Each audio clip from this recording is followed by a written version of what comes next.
Salve, pessoal! Estamos aqui começando mais um episódio do podcast do Vértice, a Política e Suas Circunstâncias.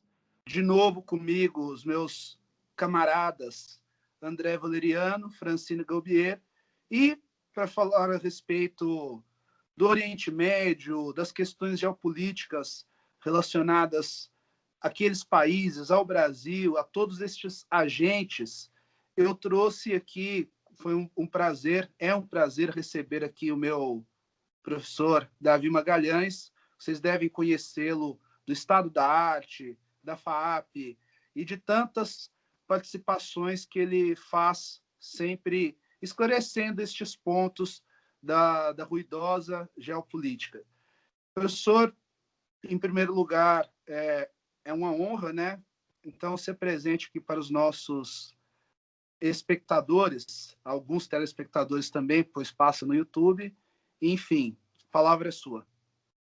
Eu agradeço muito o convite dos três, fico feliz de participar do podcast, dessa iniciativa, e qualquer iniciativa que for para esclarecer, né, em um período em que a gente está recebendo uma tsunami de obscurantismo, né, de antiluminismo, então tudo que jogar um pouco de luz e eu puder participar desse clarão, eu estou dentro. Então, se for no campo da geopolítica, do Oriente Médio, podem contar comigo. Eu sou professor da FAAP e da PUC. Por muito tempo, minha área de pesquisa de concentração foi Oriente Médio, estive presente na região. E eu, mais recentemente, fiz uma reconversão da minha agenda de pesquisas. Anteriormente, no meu mestrado, eu estudei conservadorismo, neoconservadorismo, e eu estou retomando o debate de direitos e relações internacionais. As pessoas eu convido que conheçam também o Observatório da Extrema-Direita, que junto com o professor Guilherme Casarões e o professor da Federal Juiz de Fora, o Odilon, a gente toca, e um conjunto de outros pesquisadores, né? Então, é um projeto que está começando e é reflexo da minha da retomada da minha agenda em internacionalização da direita radical. Mas, por muito tempo, minha área de pesquisa, em certa medida, meu mestrado se concentrou também em Oriente Médio, estudei bastante Iraque, Palestina, Israel, e vai ser um prazer discutir esses temas com vocês. Obrigado.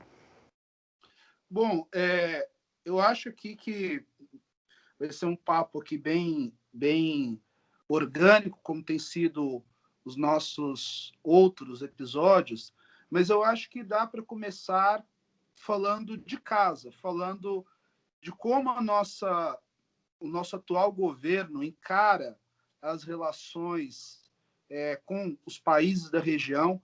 Nós temos visto certa ingerência de uma seita política e gnóstica nos assuntos que são de Estado, uma interpretação até que rasteira de como um país, de como um Estado se relaciona com tantos contextos complexos e delicados. Então, eu acho que a gente pode começar daqui. Como você vê, professor, a política externa, se é que podemos chamar de uma política, mas como você interpreta esses movimentos do governo Bolsonaro, em particular do nosso chanceler cruzadista, né, o cruzado, o Ernesto Araújo, ele parte de princípios até alheios na boca de um diplomata, né? É um cidadão que é um funcionário de carreira, não é um Zé catado ali na esquina, né, ou no curso do Olavo de Carvalho, e até o contrário, porque ele fez um caminho inverso, ele era da diplomacia e e se converteu por ocasião, né? Então, gostaria que você discorresse mais a este respeito. Perfeito, Eric. Eu começo assim propondo para a gente compreender essa política externa para a região, países árabes, Oriente Médio e posteriormente Irã, pensar que desde o momento em que foi montado o gabinete de política externa, em geral, o gabinete ali na transição, em novembro de 2018, dezembro de 2018, começou a surgir ali uma concorrência entre três núcleos para controlar a política externa.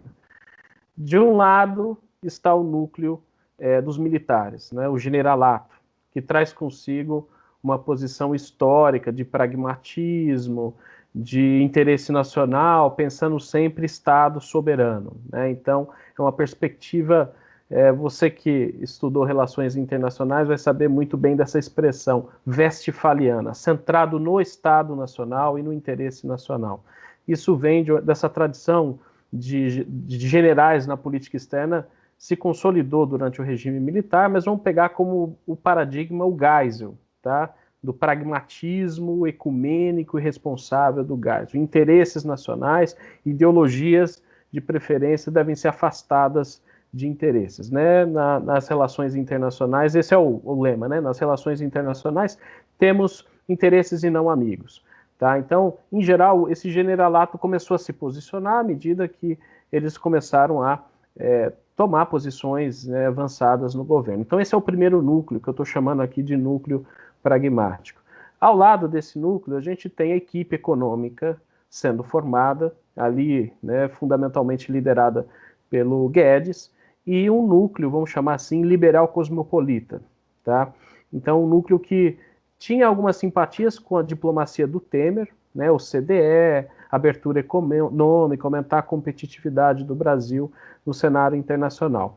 É o grupo que eu vou chamar aqui, o núcleo que eu estou chamando de um núcleo liberal cosmopolita. E, por fim, à frente desses dois outros núcleos, a direita que não passa no psicotécnico, a direita delirante, a direita que vem digamos, tem um pano de fundo do olavismo, mas que dialoga com vários aspectos da alt-right, macaqueia o que existe de pior na direita americana, inclusive esse aspecto templário, e à frente desse grupo está o Ernesto Araújo, que foi escolhido ministro das Relações Exteriores, e a gente pode discutir depois, né, por qual razão, né, de escrever um texto ali que conversa com o íntimo do olavismo, o Felipe Martins, o atual assessor da Presidência da República, e, por fim, o Eduardo Bolsonaro. É o trio, né, a santíssima trindade da direita maluquete, e que essa, sim, eu estou chamando de antiglobalista, e depois a gente pode caracterizar melhor essa ideologia. Em tese, formalmente, esse grupo, Eric, é quem controla a política externa. Mas ela não faz sozinho. Né, faz numa coalizão, às vezes, e numa divergência com os dois outros grupos. Então, por exemplo, esse grupo é defensor de uma convergência automática com Israel, tá? Porque por trás desse grupo também tem toda uma presença de grupos pentecostais e neopentecostais que tem uma idealização da ideia de Israel, né? Tem todo um debate no campo teológico, né, sobre dispensacionalismo, como é que eles veem Jerusalém e a tomada de Jerusalém pelos judeus como um sinônimo, um sinal da segunda vinda de Cristo, né, second coming, né? Então, cara, aí há uma visão principalmente mais milenarista dos evangélicos. Então, esse grupo evangélico ele é muito forte, defendia, você pega o Silas Malafaia e uma série de outras lideranças evangélicas defendendo uma posição de atrelamento da política externa brasileira com Israel e, consequentemente, a mudança depois da embaixada de Tel Aviv para Jerusalém. Então tem esse elemento que vem do grupo evangélico que se atrelou ao núcleo antiglobalista. Tá? Além disso, tem a ideia do núcleo antiglobalista de entender que uma conexão entre Brasil, Estados Unidos e Israel é uma espécie do Brasil se contemplar, se identificar dentro de um eixo judaico-cristão, tá? Que é muito caro essa visão civilizacional do grupo antiglobalista. E, por fim, esse núcleo se inspira muito na figura, na liderança do Netanyahu. Tem um texto, infelizmente eu sou obrigado por dever de ofício a ler essas pessoas, né? Tem um texto do Felipe Martins, anterior a ele se tornar assessor da presidência, no seu antigo blog, o Senso em Comum, em que ele elege o Netanyahu como o exemplo paradigmático da liderança antiglobalista. Então, assim como eles fazem a leitura do Trump, uma espécie de herói antiglobalista, a mesma coisa vale em relação ao Netanyahu. Então, esse grupo antiglobalista entendia que as relações deveriam ser estabelecidas no Oriente Médio, principalmente com Israel, obedecendo e mimetizando muito do que os americanos estavam fazendo, principalmente a mudança da embaixada de Tel Aviv para Jerusalém. Aí o que acontece? Eles precisam conversar entre eles, porque à medida que o Brasil começou a dar sinais de que realizaria essa mudança, não sei se vocês se lembram, o momento em que o Eduardo Bolsonaro disse que não era uma questão de ser, mas uma questão de quando, tá? Isso logo depois da vitória do Bolsonaro. E aí já começaram a vir os sinais do mundo árabe, que é, um mero detalhe, um dos principais mercados dos nossos produtos do setor agroexportador, que é uma das bases de apoio do Bolsonaro. Então, Tereza Cristina começou a ficar de orelha em pé, porque para quem que o Brasil basicamente exporta carne? Qual que é um dos maiores exportadores de carne halal do mundo? É o Brasil. E começou a vir sinais ali do centro da Liga Árabe, do Cairo, de que poderia haver uma retaliação. Tá? Aí o núcleo do Guedes, junto com o núcleo agroexportador, começou a falar assim, pessoal, delire menos, porque isso pode trazer uma consequência muito grande para a nossa pauta de exportação. O Brasil já tem um problema econômico muito grande para resolver, e de repente se recebe uma retaliação no campo do setor agroexportador de carne. E olha, eles têm formas de substituir o Brasil. Nova Zelândia também é uma grande exportadora, Turquia é uma grande exportadora desse mesmo tipo de produto que o Brasil produz. Enfim, essa ameaça apareceu. Isso produziu um constrangimento naquele núcleo. E aí apareceram os militares também. Tá? E os militares colocaram outro aspecto. Nesse caso aqui, foi o Mourão, a época que o Mourão estava fazendo aquele fla-flu com o governo no comecinho do mandato do Bolsonaro, e o Mourão deu uma entrevista para a época dizendo o seguinte, olha, da minha parte, essa mudança na correria, porque o Brasil teria que, a partir desse momento, colocar no radar considerações de segurança e defesa com o qual não está acostumado a lidar.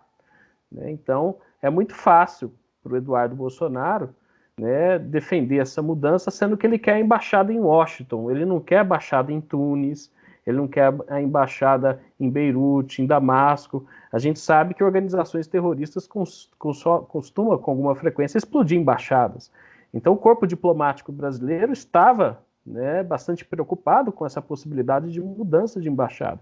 O Brasil não tem, digamos, o expertise na luta contra o terrorismo, na defesa do seu corpo diplomático, como os americanos têm, e nem tem recursos, não tem meios para isso. Então seria digamos que um problema gratuito que o Brasil passaria a incorporar à sua agenda, em troca do quê? De um referencial simbólico e civilizacional, que era a transferência de uma embaixada por uma capital que é secular, e reconhecida pelo mundo inteiro, para uma capital que é Jerusalém, que é uma capital disputada. Então, o grupo militar se juntou ao grupo, vamos chamar assim, mais liberal, cosmopolita, junto com os grupos econômicos do setor agroexportador, que pressionaram o governo Bolsonaro. E quando o Bolsonaro fez a visita a Israel, esperava-se que ele anunciaria essa mudança de embaixada de Tel Aviv para Jerusalém. E aí ele estava numa sinuca de bico, Então, quem eu vou atender? Ao núcleo civilizacional, antiglobalista, que entende que o Brasil deve seguir e mimetizar a política externa do Trump, ou os grupos econômicos, os militares que estão levando em consideração questões de segurança, e os liberais, que estão dizendo, olha, o nosso mercado é um mercado importantíssimo. Se a gente pegar a importância econômica de Israel e do mundo árabe, é abismal. Digamos que sopesa muito mais no caso dos países árabes. Então, isso foi colocado na balança. O que o Bolsonaro decidiu fazer? Ele inventou uma saída intermediária. Tá? Então, ele tinha 4 opções, basicamente. A de não fazer nada, chegar lá, ficar quieto, a embaixada fica em Tel Aviv e ponto final. Tá? E aí, se ele fizesse isso, as lideranças evangélicas no Brasil, evangélicas eu estou sendo é um termo muito dilatado, né? Pentecostais e neopentecostais principalmente, iriam fazer uma grita geral, então, junto com os grupos olavetes também, que são, vocês sabem, né, atuam como piranhas nas redes sociais, então isso não poderia ser feito. Tá? Então, não fazer nada, né, parecia que estava fora de cogitação. A segunda opção, que seria vamos mudar e vamos ver o que acontece, né? E é uma opção também economicamente suicida. Então, eu acho que pouco provável que isso acontecer. Eu não fiz essa aposta, né? Quando me perguntavam, eu não apostava numa mudança de embaixada de Tel Aviv para Jerusalém. O que eles fizeram? Você tinha 2 saídas intermediárias, o que eu chamei de uma saída húngara e de uma saída tcheca. Né? A húngara era o que o Viktor Orbán fez, que foi criar um escritório em Jerusalém, operado por um diplomata, mas não tinha um peso simbólico de ser uma embaixada. E a saída tcheca era de criar um escritório comercial com adido cultural que ficaria responsável justamente por divulgar uma espécie de escritório de divulgação cultural do país. E foi essa a decisão do Bolsonaro. Acabou criando o escritório com adido cultural, não tem funcionários do Itamaraty nesse escritório, 0. Ele não tem peso político nenhum. Fica que nem o escritório da República Tcheca vendendo cerveja da Boêmia ali, sabe? Não tem peso político nenhum. Então, foi uma saída intermediária que, no final das contas, mostra que ele acabou cedendo para os grupos econômicos e para os grupos, para o grupo militar. Então, eu costumo pensar sempre a política externa na relação desses 3 núcleos.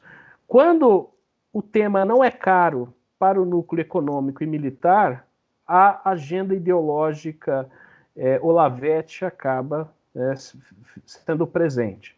Quando o tema é caro para esses 2 outros grupos, como esse China, né, China também, retórica, nada foi feito no sentido de retroceder as relações com a China. Tá? Então fica no campo retórico, mas nada de prático foi definitivamente feito, porque se a gente tirar a China da nossa economia, o Brasil desaparece, completamente desaparece.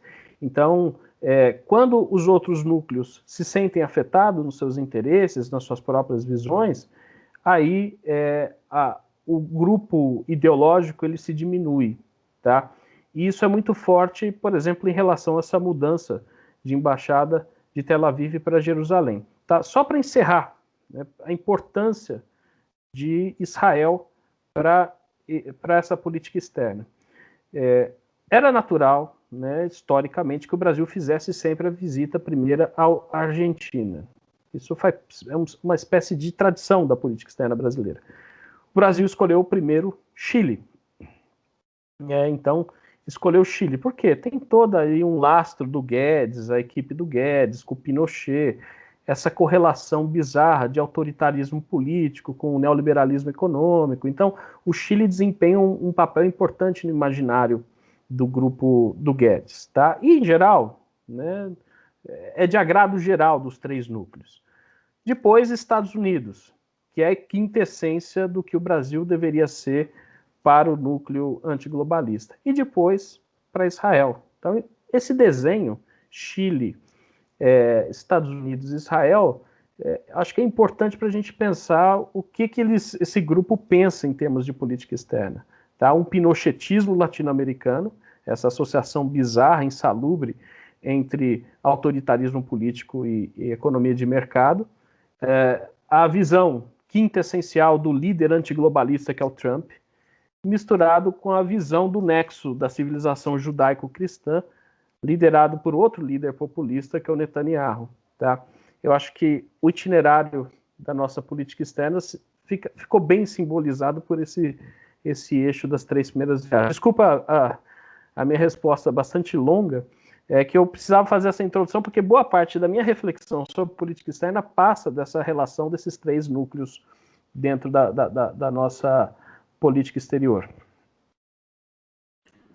Perfeito, Davi. A minha pergunta ela vai bem de encontro do que você comentou a respeito da situação do Brasil, principalmente em relação ao Estado de Israel, com essa tentativa de mudança da embaixada brasileira de Tel Aviv para Jerusalém. O Brasil, durante basicamente toda a sua história diplomática, sobretudo na questão dessa questão específica do Oriente Médio, ele sempre teve uma postura bastante neutra, né? Sobretudo em tentar sempre ficar distante desse conflito. Ele sempre negociou, sempre teve uma postura bastante pragmática com relação à situação da Palestina e Israel na questão de Jerusalém. E houve essa tentativa de mudança, e os países árabes já começaram a reagir de maneira bastante efusiva e já dando um sinal do que poderia acontecer caso o fato viesse essa mudança. Eu queria saber de você, sobretudo, como você avalia se caso essa mudança de fato ocorresse, como isso prejudicaria as relações que eram amistosas entre o Brasil e entre os parceiros comerciais, e também dentro das relações diplomáticas desses países com o Brasil, sobretudo? Ótimo. André, deixa eu voltar um ponto na sua pergunta, que você falou da neutralidade histórica do Brasil em relação ao conflito. Eu queria começar a minha resposta por aí. O Brasil manteve uma neutralidade até o governo, que eles chamam de equidistância, né, entre Israel e o mundo árabe / Palestina. Então, o Brasil manteve essa equidistância até, basicamente, o final do governo Costa e Silva. O governo Geisel, a gente inclui aí Médici começa já uma virada, final do governo Médici, o ministro Gibson Barbosa começa a operar uma virada na nossa política externa em relação ao Oriente Médio.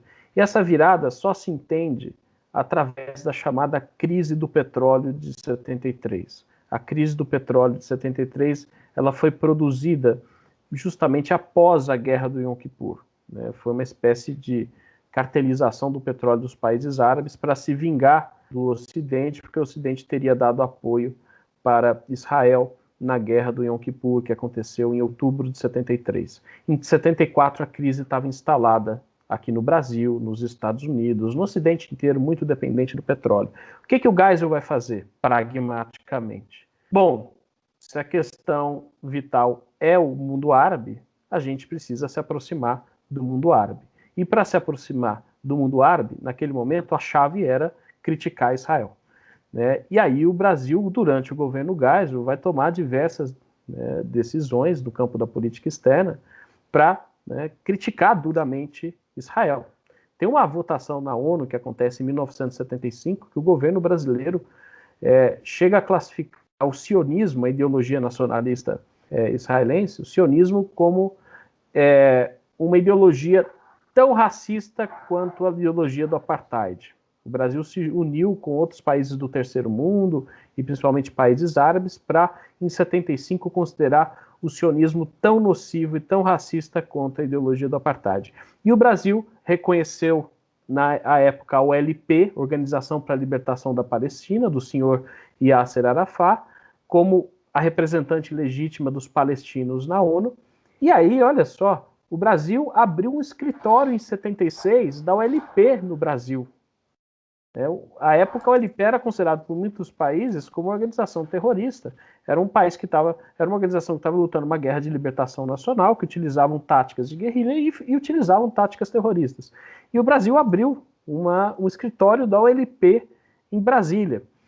Isso tudo por quê? Porque o Geisel estava preocupado com a dignidade humana, os direitos humanos dos palestinos. Imagina, nem preocupado com a dignidade humana dos brasileiros estava. É porque era uma espécie de porta de entrada para o mundo árabe. Né? O Brasil precisava fazer uma média com o mundo árabe, e essa média iria garantir, numa eventual próxima crise, que o Brasil fosse poupado, tá? E aí o Brasil aproveitou também já estava, digamos, um país relativamente industrializado, para exportar produtos manufaturados e carne. O Brasil começa a entrar no mundo árabe durante o governo Geisel. Tá? Então, o Geisel que vai inventar uma política pró-árabe. É o Geisel. O mesmo Geisel que chamou Bolsonaro de mau soldado, diga-se de passagem. E aí, essa política de aproximação com os países árabes, ela segue, tá? Não necessariamente enfrentando de forma gratuita Israel, porque o governo brasileiro entendia como estratégico aquele mercado e o fornecimento de petróleo.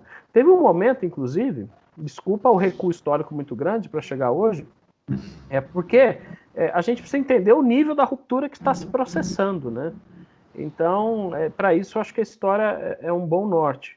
Então, teve um momento que o Brasil lançou o programa de Arms for Oil, né? Trocar armas. O Brasil tinha uma indústria de defesa relativamente consolidada e, por exemplo, para o Gaddafi, o Brasil vendeu carros de combate em troca de petróleo. É a mesma coisa para o Saddam Hussein. O Brasil vendeu o sistema de artilharia, o Astros, para o governo do Saddam Hussein em troca de petróleo.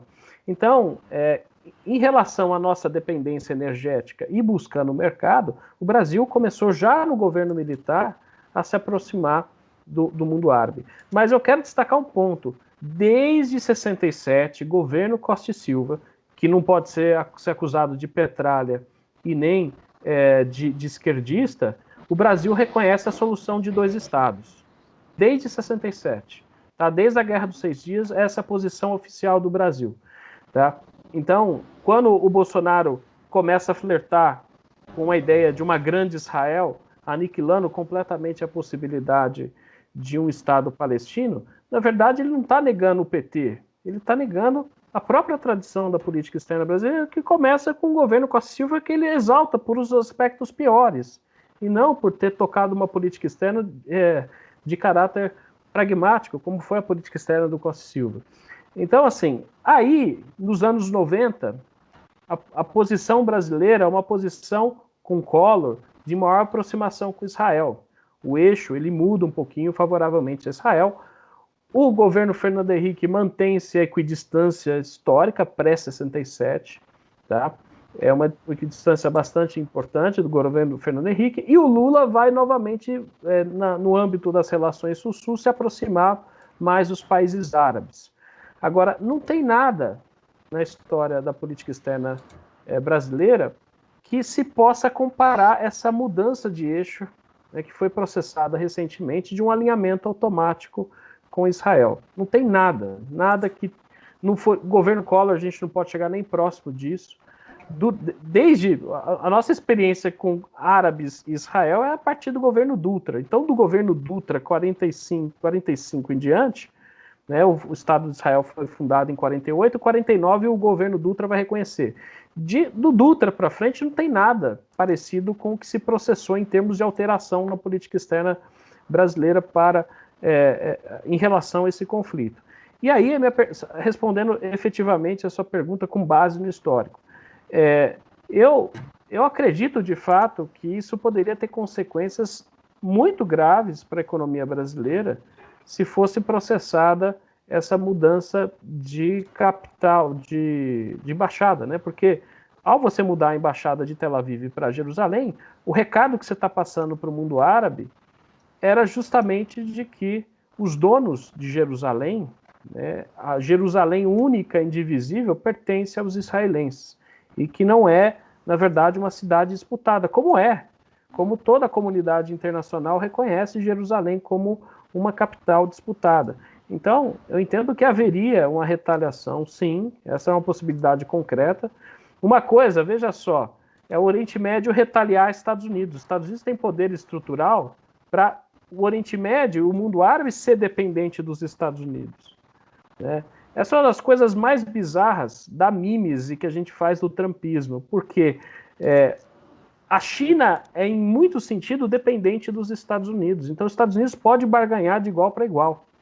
Agora, fica ridículo o Brasil, numa posição periférica, com uma economia claudicante, com forças armadas anedóticas, imitar os Estados Unidos. Em relação ao mundo árabe também. Somos nós que dependemos do mundo árabe. Eles podem, do dia para o outro, escolher outro fornecedor e o nosso setor exportador ia ficar Deus dará. Tá? Então, falta aí, o Eric, análise estrutural, né? Pensar como Waltz. Qual que é o poder relativo que o Brasil tem no sistema internacional comparado ao poder relativo que os Estados Unidos têm, né? A China, né, ela vai dialogar com os Estados Unidos. Agora, o Brasil vai ameaçar a China? Isso é uma piada, né? No dia seguinte, a China corta relações econômicas com o Brasil desaparece. Tem que tirar o Brasil do mapa.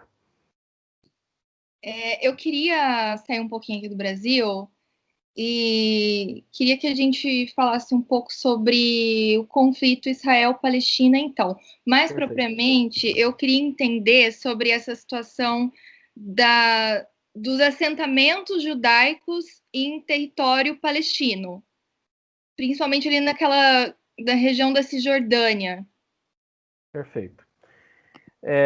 Francine, obrigado pela pergunta. Eu vou explorar essa resposta em parte pelo que eu tenho lido, em parte do que eu vivi também, né, porque eu passei quase um mês nos territórios ocupados da Palestina, então, transitando entre campos de refugiados, checkpoints e assentamentos israelenses na Cisjordânia.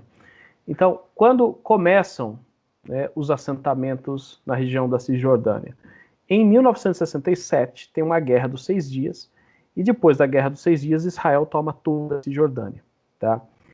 E aí, o que Israel vai começar a fazer? A partir de 1967, vai apoiar uma iniciativa civil, né, mas apoiada pelo governo, de migração de população judaica para a Cisjordânia, construindo ali, no primeiro momento, casas, mas depois condomínios e conjuntos habitacionais. Então, isso começa em 67, de forma ainda muito gradual, de forma bastante lenta, mas nos anos 70, 80 e 90 começa a se acelerar. E aquilo que era uma mudança pontual de alguns assentamentos, alguns grupos condominiais, se transformou num processo de colonização mesmo, de colonos se estabelecendo na Cisjordânia. E aí, a gente tem uma situação que quando chega por volta de 2005, a gente tinha em torno de 500 mil de assentados na Cisjordânia. Tá? O que são esses assentamentos, em geral? Como eu disse, começa com uma casinha aqui ou acolá, mas depois eles se juntam em condomínios e constroem complexos condominiais, que vão de complexos mais simples até alfaviles no meio da Cisjordânia. Tá? Então, por exemplo, eu visitei nas redondezas de Jerusalém Oriental, que era um condomínio de luxo, que tinha uma subprefeitura e que tinha uma vinícola, né, tinha toda a sua estrutura ali, estrutura farmacêutica, hospitalar, para as pessoas realmente não saírem de lá, saírem do condomínio só se necessitar de algum problema ali em Tel Aviv ou Jerusalém, eles partem para lá. E vão também de alguns mais simples, né, condomínios menores, mas assim, hoje a gente tem toda a Cisjordânia perfurada com esses assentamentos israelenses. Esses assentamentos, eles são representados por um grupo de pressão dentro de Israel, que se chama Yasha Council. É um dos grupos mais poderosos na política interna israelense. Tá? Eu entrevistei o presidente do Yasha Council e depois esse presidente foi nomeado, isso foi curioso, para ser embaixador do Brasil durante o governo Dilma. E a Dilma negou a nomeação. Porque o Netanyahu também fez a nomeação por Twitter, como o Trump e o Bolsonaro utilizam muito Twitter, o Netanyahu fez a nomeação pelo Twitter. Você não pode fazer isso, você não pode nomear alguém sem consultar os chamados agrimans, né, que são as concordâncias que acontecem. Isso tem convenções internacionais que tratam de relações diplomáticas. Ninguém pode nomear um embaixador por Twitter. Né? E, obviamente, o governo Dilma vai aproveitar essa saída extraoficial do Netanyahu para negar o agrimã, porque esse cara que chama Dani Dayan, esse cara que era do Yasha Council, ele simplesmente não reconhecia a existência da Cisjordânia. A Cisjordânia não existe, ele chama de Judéia e Samaria. São os nomes bíblicos de Israel. Então ele nem sequer reconhece a existência de um nome chamado West Bank. Comigo aconteceu algo muito curioso, né, para vocês verem como é que está essa ideia de que a Cisjordânia não é Palestina, não é árabe, já faz parte do imaginário israelense. Primeiro dia, quando eu cheguei lá para comprar um chip para o meu celular, eu perguntei para ele, olha, esse chip funciona, o sinal dele no West Bank? Ele não entendeu a minha pergunta. Eu falei, funciona fora de Israel, lá em West Bank? Eu não estou entendendo. West Bank é Israel. Então, assim, para eles é natural. Né? Já introjetaram a ideia de que do Rio Jordão até o Mediterrâneo, aquilo tudo é Israel. Tá? Isso é produto de anos e anos de colonização, inclusive colonização do pensamento. O sistema educacional ele é todo preparado para fazer os israelenses pensar dessa forma. Mas o que acontece aí, Francisco? Eles estabelecem os condomínios. E, para proteger os condomínios, eles estabelecem os chamados checkpoints. Tá? Então, se a gente pega um mapa atualizado da Cisjordânia, você não vai enxergar um território palestino e árabe, você vai enxergar um arquipélago que ele é todo cortado pela presença desses assentamentos, e no entorno desses assentamentos a gente tem checkpoints que são paradas, né, são estabelecimentos para obrigar os palestinos a descerem do carro ou do ônibus, ou se estiverem a pé, se apresentarem, e eles fazem uma vistoria completa, né, da pessoa, ver se não está carregando arma, bomba, qualquer coisa. Né? Então, um exemplo sim, muito simples, a gente saiu de Ramala, que é a capital, né, administrativa da autoridade palestina, ia até Nablus, que fica no norte da Cisjordânia. Era uma viagem que deveria durar 1h10, em torno de 1h10, se não tivesse nenhum checkpoint, nenhum assentamento no entorno. A gente passou por 6 checkpoints, e a nossa viagem, que era uma viagem de professores estrangeiros, a nossa viagem durou 4 horas. Tá? Então, você imagina isso para um palestino comum, né, que está, por exemplo, em Hebron, lá no sul da Palestina, e precisa levar o seu filho para estudar, vamos pensar ali em Jerusalém Oriental ou no entorno, precisa passar por 1 ou 2 checkpoints. E é todo dia, para ir e para voltar. E nesses checkpoints acontece todo tipo de violação.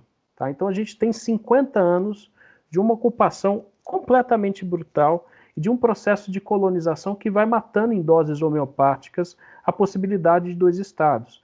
Eu voltei de lá com uma sensação mórbida de fim, de pá de cal na solução de 2 estados. Como é que você tira 600 mil assentados da Cisjordânia? Eu lembro que o Sharon, o gabinete dele quase caiu quando decidiu tirar 5 mil da faixa de Gaza. Ele quase caiu, né, para tirar 5 mil de uma região que a Gaza é pouco estratégica para Israel, não tem papel religioso, não tem papel bíblico. Né? Imagina você tirar 600 mil da Cisjordânia. Então, por quê? Eles vão topar viver sem segurança? Não vão topar. Eles vão topar terem seus assentamentos retirados? Não vão topar. Então, como é que você constrói um Estado soberano com ocupação militar estrangeira? É impossível. Não tem como. Né? Então, por mais esdrúxula que seja a solução de um Estado, hoje ela é mais viável do que a solução de 2 Estados, ou um Estado binacional, que a gente chama. Porque eu não vejo possibilidade nenhuma de uma solução para a Cisjordânia, que seja minimamente digna para os palestinos. Ou seja, a solução, né, vamos esquecer a partilha da ONU, né, vamos esquecer período pré-ONU, que é o que eles chamam de solução a partir das fronteiras de 67, que é o que a comunidade internacional inteira reconhece e o que o Brasil, em tese, reconhece, mas informalmente o Brasil dá sinais de que não reconhece mais. Então, essa solução, para mim, está cada vez mais fora, né, de ser operacionalizada, porque é um território completamente ocupado com forças estrangeiras. E você pega algumas cidades, como Hebron, a cidade ela é dividida. Tá? Eu sou muito cuidadoso com o nome, com o nome fascismo, com o nome genocídio, eu tenho muito cuidado acadêmico com esses nomes, e tenho cuidado também com o nome apartheid. Mas o que eu vi em Hebron se aproximou em muito de tudo que eu li sobre apartheid na África do Sul, tá? De segregação mesmo, né? E militar na rua, humilhação diária, Hebron foi uma das cidades em que se observa de forma mais epidérmica a ocupação e a brutalidade da ocupação. Reconhecer isso não é atestado de esquerdismo, as pessoas precisam entender isso muito bem. O Mário Vargas Llosa participa a cada 2 anos de um encontro na Cisjordânia. O Mário Vargas Llosa é um liberal voltairiano, né? Ele participa a cada 2 anos na Cisjordânia de um encontro para denunciar os abusos e a brutalidade da ocupação que acontece lá. Quem está em Tel Aviv, que fica 30 quilômetros, meia hora de carro da Green Line, que é a Cisjordânia, da fronteira para a Cisjordânia, fica meio que numa atmosfera de não sentir o que está acontecendo para além daquele território. Então, assim, Tel Aviv ela foi construída ali de frente para o Mediterrâneo, é uma cidade nova, moderna, mediterrânea, fitness, né, moderna mesmo arquitetonicamente. Então, assim, as pessoas estão ali de frente para o mar, uma espécie de Barcelona do Oriente Médio, né, com uma redoma que protege contra tudo aquilo que acontece a 30 quilômetros. Basta viajar meia hora de Tel Aviv até a Green Line para se observar como é que é a vida dos palestinos sob ocupação internacional. E isso também, e aí para terminar essa primeira resposta, se a gente pega a Convenção de Genebra, as convenções de Genebra, principalmente a 4ª Convenção de Genebra, de 49, ela proíbe expressamente a transferência de população civil para território ocupado militarmente. Isso é proibido. A União Europeia já se posicionou contra isso. O Conselho de Segurança da ONU já se posicionou, o Tribunal Penal Internacional já se posicionou, até o governo americano, durante o governo Bush, havia se pronunciado, entendendo que Israel precisava, no mínimo, congelar os assentamentos. Mas não, o que faz é justamente o contrário. É um processo de ocupação em doses homeopática que vai matando, né, aos poucos a possibilidade de uma solução de 2 estados. Eu pergunto a vocês que possibilidade existe, né, de existência de um país que é ocupado militarmente. Esse plano que o Trump propôs é uma das coisas mais bizarras. Eles simplesmente pedem aos palestinos, primeiro que não convidou os palestinos para o plano, né? Mas eles pedem para os palestinos que eles não podem controlar suas fronteiras, eles continuem sob ocupação estrangeira, não podem controlar o seu espaço aéreo, não pode ter forças armadas, não tem controle sobre o sistema, os aquíferos que passam na Cisjordânia e o Vale do Jordão. Isso no mínimo, né? Ou seja, os palestinos nem foram convidados para esse acordo recente. Assim, é muito curioso, né, que isso parece como, olha, a panaceia criada pelo Salvador, o Trump, e que os malditos palestinos, né, que não gostam da paz, não quiseram aceitar. Esse é um ultraje, né? Um dos maiores ultrajes do governo Trump foi ter oferecido aos palestinos, porque é isso, é uma oferta que o Jared Kushner, o genro do Trump, que é o assessor para o Oriente Médio, um judeu ortodoxo, criou nesse plano junto com Netanyahu, impôs ele goela abaixo aos palestinos. E é completamente ultrajante. Obviamente que os palestinos iam aceitar aquilo. Se aceitar, a população no dia seguinte ia derrubar a Hamas e a autoridade, o Fatah, né, sucessivamente. Pois é, eu ouvindo aqui estas considerações, eu me lembro aqui, isso aqui é um depoimento pessoal, de quando eu comecei no curso de Relações Internacionais, inclusive uma das primeiras aulas foi com o Davi, e eu era, como se diz, um desses reacinhas aí, né? Então, muitas destas ideias juvenis, né, povoavam esta cabeça e assim, é tudo muito complexo, são construções muito elaboradas, muito intrincadas, né? Justamente quando nós estávamos aqui na pauta, a ideia de falar sobre Oriente Médio veio daí, porque só nesse meio tempo aí de explicar sobre as nossas relações com o Oriente Médio e sobre o Estado de Israel, já vem algumas questões, por exemplo, esta onda recente de reconhecimentos e de aproximações do Estado de Israel com nações árabes. É algo que, no meu entendimento, eu queria que o professor discorresse, é algo que talvez se encaminhe para uma aceitação de um Estado único, evidentemente chefiado por Israel, e um Estado único que, não sei, eventualmente pode suprimir ou neutralizar, asfixiar aos poucos o elemento palestino. E, assim, eu, inclusive, não sou suspeito, né, creio eu, de ser comunista também, sou favorável ao Estado de Israel, mas existem alguns detalhes que já foram explicados aqui pelo Davi que são questões legais, inclusive, a começar da própria solução dos dois estados, que isso é algo estabelecido desde o início. Mas o que você pensa, Davi, a respeito dessa recente onda de reconhecimentos, de aproximações com governos árabes? É algo que eu, pelo menos, não esperava tão já, né? E aconteceu justamente com uma pessoa tão belicosa quanto o Netanyahu. Boa, Eric, obrigado. Olha só, se a gente pega, a gente chama de países árabes, né? Quem desses países, né, vamos pegar o Emirados Árabes, né, e o Bahrein, né, são os dois países que estabeleceram agora recentemente acordo de paz com Israel. Em que momento esses países advogaram a causa palestina, né? A gente tem esse problema de imaginar o mundo árabe como um bloco monolítico. Em nenhum momento. Né? Pega as guerras que ocorreram, as 3 guerras, né? De 47 a 49, que levou à independência de Israel. A Guerra dos 6 Dias, em 67. Guerra de Yom Kippur. Onde é que estavam essas duas monarquias? Não participaram em nada.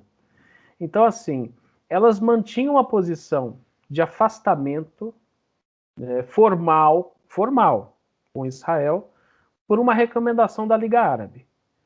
Mas havia relações econômicas. E o que eles fizeram foi formalizar uma relação que já existia subterraneamente. Eu acho que a gente precisa separar duas coisas. Olha só. Conflito árabe-israelense, que existiu até a Guerra do Yom Kippur. A gente pode utilizar essa expressão, conflito árabe-israelense, até 73. A partir de 73, os países começaram a abandonar a defesa da Palestina. Isso começou em 79, o Saddam, quando fez Camp David, o acordo com Israel, e reconheceu o Estado de Israel. Síria... Terminou muito mal para ele, diga-se de passagem. Foi morto em 81 pela Irmandade Muçulmana. Depois, a gente teve Jordânia, fazendo acordo no comecinho dos anos 90 com Israel. E Líbano e Síria não fazem acordo com Israel, em grande medida porque a Síria reivindica o território das colinas de Golã, tá, que foi conquistado por Israel em 67. Se não fosse esse pedacinho de terra, a Síria provavelmente teria feito acordo em algum momento nos anos 90. Tá? É que Israel... Eu estive na colina de Golã. Né? A colina de Golã é uma região alta, que você vê ao mesmo tempo Damasco e vê o Mediterrâneo. Então, estrategicamente, é uma região importante. E fica, né, digamos que, muito próximo ao Vale do Rio Jordão. Então, para controlar a água no território é fundamental. Então, Israel dá todos os sinais de que não vai abandonar as colinas de Golã. Mesmo que o Israel tenha lançado a chamada Land for Peace, quando em 67 Israel ocupou boa parte daqueles territórios, a ideia era, olha, você me reconhece como Estado com o direito de viver sobre essas fronteiras, era Israel falando, e eu te devolvo o território que eu ocupei. Tá? Isso foi válido para o Egito, mas não foi válido para a Síria. Tá? Síria estava disposta a receber de volta colinas de Golã e reconhecer a existência do Estado de Israel. Nos anos 90 houve várias negociações e elas não avançaram. Tá? Então, me parece que Israel não vai sair das colinas de Golã. Recentemente, o Trump fez um movimento de reconhecer as colinas de Golã como território israelense. Eles colocaram até o nome ali em uma das colinas em homenagem ao Trump. E nesse novo plano de paz, o governo americano reconhece colinas de Golã como território israelense. Veja que o plano de paz é para Palestina e Israel, mas envolve um outro estado que nem faz parte ali, né? Enfim, então, assim, a Síria não está nem aí para a questão palestina. Líbano não está, pelo contrário, o Líbano tem um contingente muito forte de refugiados palestinos e muitas vezes os refugiados palestinos foram massacrados com o consentimento de autoridades libanesas. Esse é um dos grandes dramas dos palestinos, né? Porque os países árabes viraram as costas para os palestinos estão sob ocupação israelense, na Cisjordânia estão governados por uma autoridade que é secular, é mais moderada, que é o Fatah, do Mohamed Abbas, mas é corrupta, envelheceu no poder. Né? Eu andei de táxi na Cisjordânia e o taxista falou assim, o Mohamed Abbas, né, que ele chama de Abu Mazi, que é o nome de guerra dele ainda da OLP, o Abu Mazi, o filho do Abu Mazi, controla todas as empresas aqui da Cisjordânia. Então, uma percepção de corrupção, de falta de legitimidade. E na faixa de Gaza, os palestinos são governados por um governo protofascista, radical islâmico, de uma ditadura brutal. Eles saíram esses dias num levante contra o governo do Hamas na faixa de Gaza e foram brutalmente reprimidos. Tá? Então, eles estão ferrados porque o mundo árabe viraram as costas para ele, porque estão sob uma ocupação há 50 anos, e estão governados por uma elite completamente decadente. Vai ter eleições, parece, recentemente. Então, o Hamas e a autoridade palestina, o Fatah, acertaram eleições para os próximos meses. Vamos ver o que vai acontecer. Mas a gente tem que separar, porque a gente não tem mais conflito árabe-israelense. Não tem. O Líbano... Eu sou da minha família de origem libanesa. Eu queria depois passar no Líbano, não podia, porque os dois países não mantêm relações políticas, né? Então não tem nem voo de Beirute a Tel Aviv. Então, assim, os países estão em guerra, ainda estão em armistício, né? E por isso não mantém relações. Mas, assim, é uma questão, porque Israel também ocupou as fazendas de Shabá, né, que fica no sul do Líbano, controlado pelo Hezbollah, e que a questão da paz não vem, né? Mas olha só, Líbano, Síria, Iraque, Arábia Saudita não está nem aí para a questão palestina. Os palestinos foram deixados à própria sorte. Estão sob uma ocupação brutal. Né? Os seus antigos, digamos que parceiros, né, árabes, não estão nem aí. E essas monarquias totalmente alinhadas com os Estados Unidos e com a Arábia Saudita. Essas daí, dessas, só o Kuwait que apoia, dá dinheiro tanto para a autoridade palestina quanto para o Hamas. Tá? O Kuwait é o mais independente deles. Seria estranho um acordo com o Kuwait. Pode ser que aconteça, mas o Kuwait ele tem um papel meio de neutralidade ali, porque pende uma hora a favor do Irã, mantém uma relação pragmática com a Arábia Saudita e ainda é um dos poucos países que dão apoio substantivo à causa palestina. Do resto, os árabes viraram as costas em massa para os palestinos. Davi, eu queria focar agora em um outro grande player do Oriente Médio, que é o caso do Irã, que é um inimigo também de Israel, que também é um rival geopolítico da própria Arábia Saudita. O Irã teve agora, recentemente, no início do ano, o caso do assassinato do Soleimani, feito pelos Estados Unidos, e o Irã, também em represália a isso, anunciou que voltaria, assim, com o seu programa nuclear sem nenhum tipo de restrição, que no caso, eles abandonaram totalmente o acordo que eles tinham feito em 2015, que era do programa nuclear iraniano que tinha sido feito pelos países ocidentais, Estados Unidos, os países europeus, junto com a China e a Rússia. Eu queria que você comentasse um pouquinho sobre essa situação geopolítica do Irã agora, com o abandono desse acordo nuclear, agora que eles têm a possibilidade mesmo de tentar fazer armas nucleares, e como isso impacta, sobretudo, a relação geopolítica na região. Uhum. Ótimo, obrigado, André. Olha só,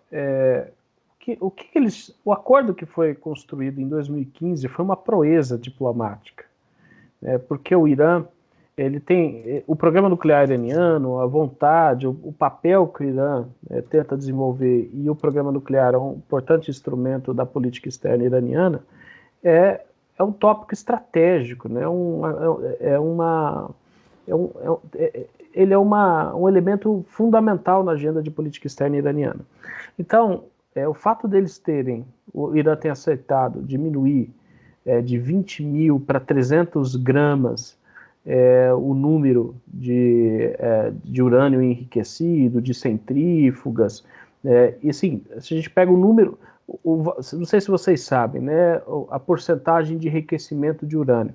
Então, a partir de 5% você consegue utilizar urânio para finalidades médicas. Depois de 90% para finalidades militares.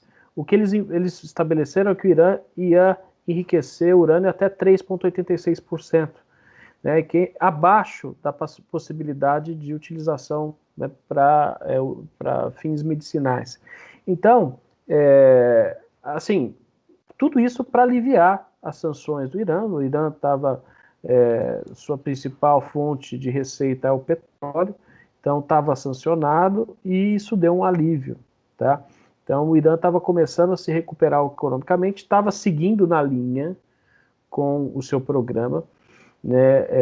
Então isso estava acontecendo até o momento em que o Trump decidiu. Vamos lembrar do passo a passo, André, porque a decisão do Irã abandonar o acordo nuclear, ela acontece também porque os americanos decidiram denunciar o acordo. O Trump denunciou o acordo, rompeu com o acordo iraniano de 2015, porque, por uma birra, né, quem estava por trás desse acordo era o Obama, mas era um acordo bom, né, para a comunidade ocidental, era um acordo bom. Eles chegaram a resultados bastante importantes.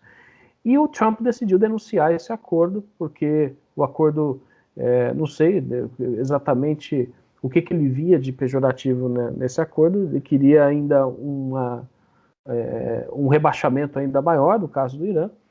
E o Trump decidiu não só sair do acordo, como reaplicar sanções.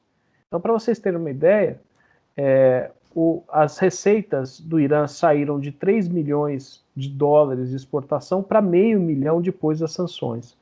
Tá? Então, isso obviamente inibiu, né, o Irã, e aí o Irã começou aos poucos a sair também do acordo. Começou a negociar com a União Europeia e acusar a União Europeia, com razão, a União Europeia, o Boris Johnson começou a forçar o Irã a aceitar um acordo do Trump, né, que o Trump queria ter essa cartada, né, esse trunfo de política externa, e o Irã começou aos poucos a sair. Agora, eu vou olhar para essa questão de forma pragmática, né, realista, se vocês me permitirem.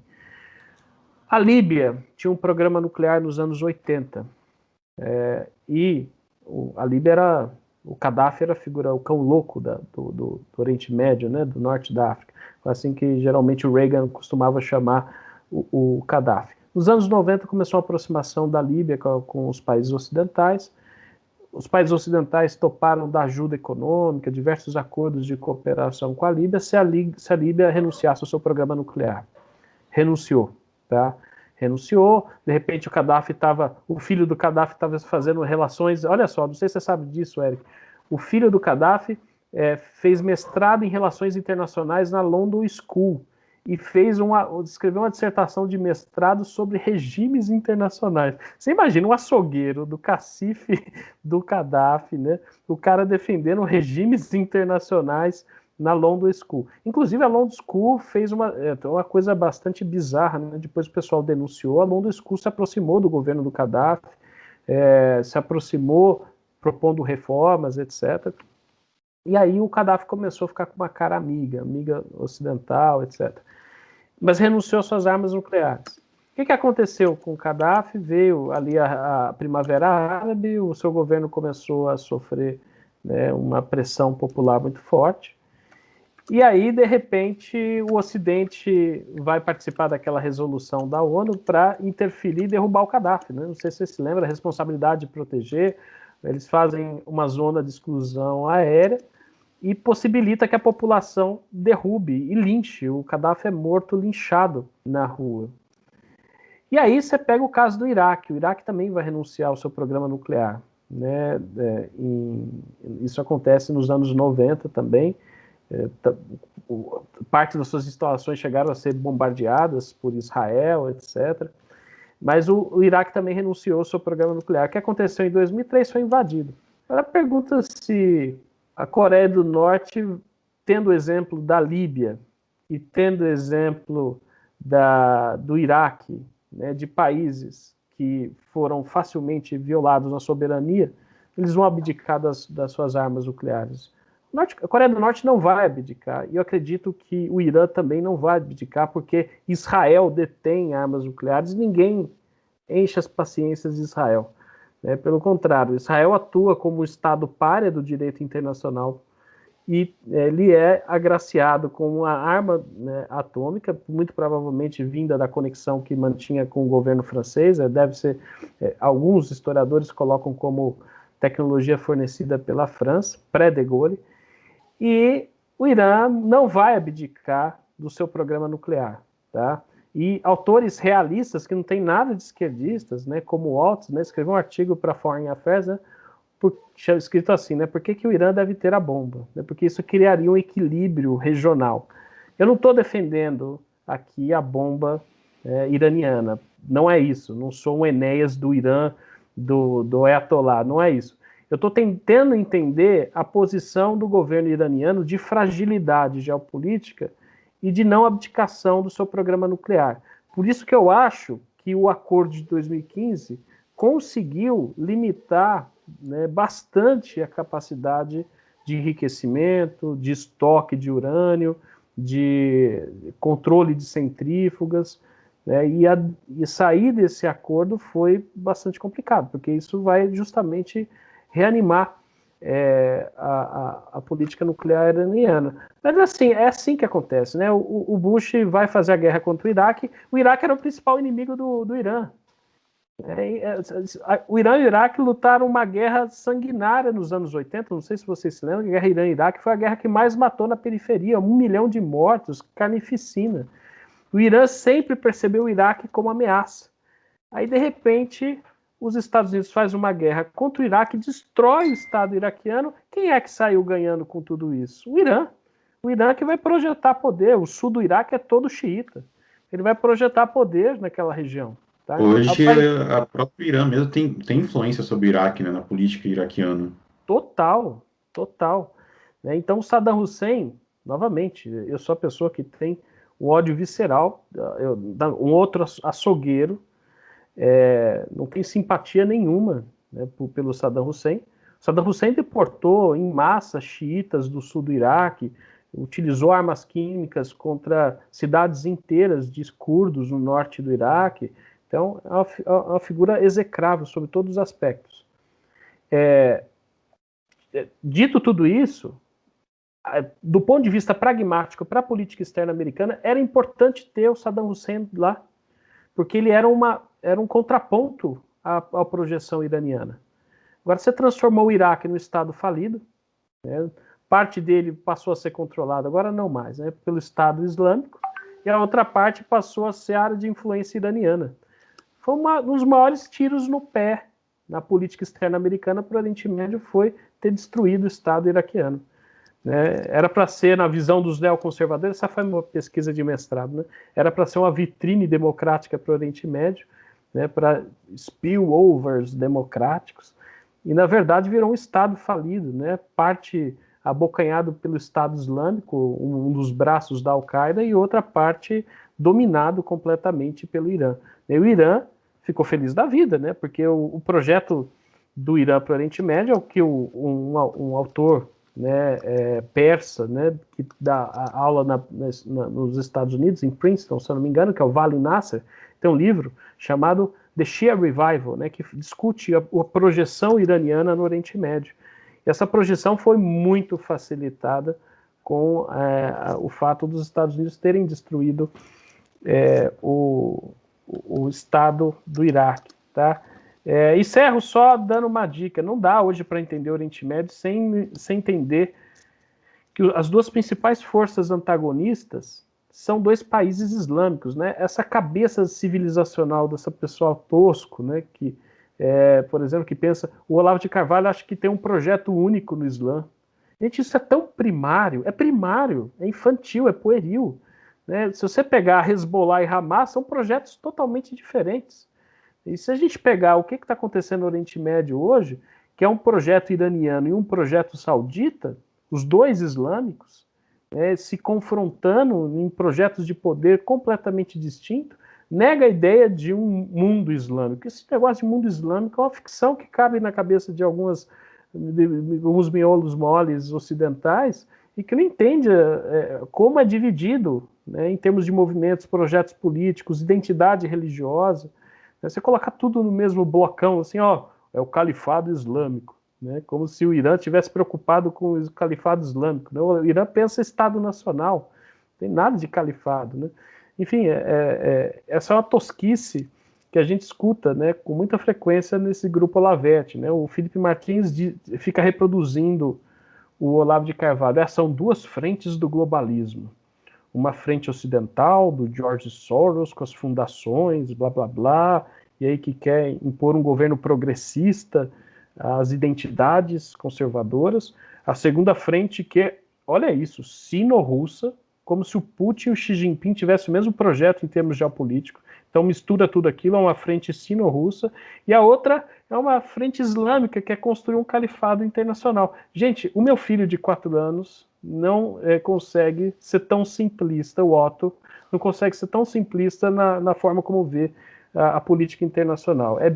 E eu fiz questão de ler, eu tirei isso do livro do Olavo de Carvalho no seu debate com o Alexander Dugin. Né? Essa ideia está defendida lá no livro Dugin versus Olavo de Carvalho. Nós vamos encerrar aqui este primeiro bloco da conversa com o professor Davi Magalhães. Na semana que vem, você poderá ouvir aqui nas redes sociais do Vértice, tanto no Spotify quanto nas outras plataformas, ou mesmo assistir no YouTube a segunda parte desta conversa. Siga o Davi e o Vértice nas redes sociais. Por enquanto é só. Até.